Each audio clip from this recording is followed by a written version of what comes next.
नमस्कार दोस्तों। आज मैं आपको कार्तिक महात्म का 27वां अध्याय सुनाने जा रही हूँ, जो कि कुछ इस प्रकार है। गणों ने कहा, विष्णुदास एक दिन भोजन तैयार करके भक्ति में लीन था कि कोई उनका भोजन चुरा कर ले गया, लेकिन सायकाल की आराधना हो सके और व्रत भंग ना हो, इसलिए उसने उस दिन दोबारा भोजन तैयार नहीं किया। श्री नारद जी ने कहा कि हे राजन, इस तरह लगातार 7 दिन तक कोई दूसरा भोजन चुराता रहा। तब वह हैरान होकर सोचने लगा कि यह तो बड़ी विचित्र घटना है कि न जाने कौन हर रोज मेरे भोजन को चुरा कर ले जाता है। फिर भी इस देव स्थान को छोड़ना नहीं चाहिए। अगर मैं भोजन बनाकर खा लेता हूँ तो देर हो जाएगी और पूजा छूट जाएगी। अतः मुझे भोजन बनाकर तुरंत खाना नहीं चाहिए। बिना भगवान को भोग लगाने के वैष्णवों को भोजन नहीं करना चाहिए। अगर 7 दिन तक बिना भोजन के रह गए हैं तो एक आज का दिन और सही। आज मैं भली भांति भोजन की रक्षा करूंगा और देखूंगा कि इसे रोज कौन चुरा कर ले जाता है। ऐसा सोचकर विष्णुदास भोजन के पास ही छिपकर बैठ गया। उसने थोड़ी देर के बाद देखा कि वहां एक चांडाल आया, जिसका शरीर अत्यंत दुर्बल था। उसके शरीर पर केवल चमड़ी ही चमड़ी दिखाई दे रही थी। जब वह चांडाल भोजन चुराकर चल दिया तो विष्णुदास ने उसे पुकारा, हे भाई, यह रूखा सूखा भोजन ले जाकर क्या करोगे? घी भी लेते जाओ। ऐसा कहकर वह श्रेष्ठ ब्राह्मण आगे को बढ़ा।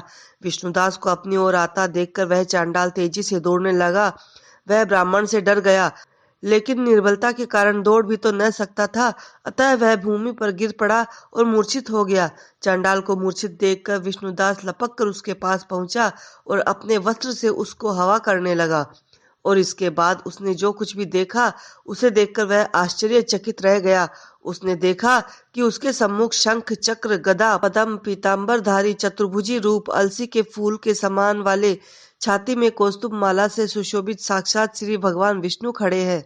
भगवान का दर्शन करके स्वास्तिक भाव से मुक्त वह श्रेष्ठ ब्राह्मण उनकी स्तुति तथा प्रणाम कुछ भी न कर सका। वहीं पर सब इंद्र आदि देव भी उपस्थित हो गए और गंधर्व आदि अप्सराएं आकर गीत गाने लगी और नृत्य करने लगी। ब्राह्मण उन्हें प्रणाम करने के लिए जैसे ही उतावला हुआ, वैसे ही वहां संपूर्ण देव, गंधर्व और अप्सराएं आ गई और नृत्य संगीत होने लगा। विष्णु भगवान ने अपना स्वरूप ब्राह्मण को प्रकट कर उसका आलिंगन किया और दिव्य विमान में बैठाकर उसे बैकुंठ ले गए। दिव्य विमान में ब्राह्मण को विष्णु के साथ जाते हुए चोल राजा ने भी देखा। उसने अपने गुरु आचार्य मुद्गल को कहा कि मैंने जो यज्ञ आदि किए हैं वे सब व्यर्थ हुए। जितनी दान दक्षिणा मैंने ब्राह्मणों को दी वह असफल हुई। भगवान विष्णु के दर्शन मुझे नहीं हुए। विष्णुदास ब्राह्मण ने केवल श्रद्धा से भक्ति की।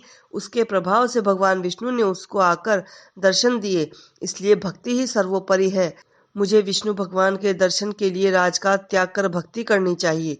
राजा के कोई भी पुत्र न होने के कारण उसने अपने भांजे को राजगद्दी का अधिकारी बना दिया और आप विष्णु भगवान की भक्ति करने लगा। बहुत काल तक भक्ति करने के बाद भी जब उसे भगवान विष्णु ने दर्शन नहीं दिए तो वह अग्निकुंड में कूद पड़ा।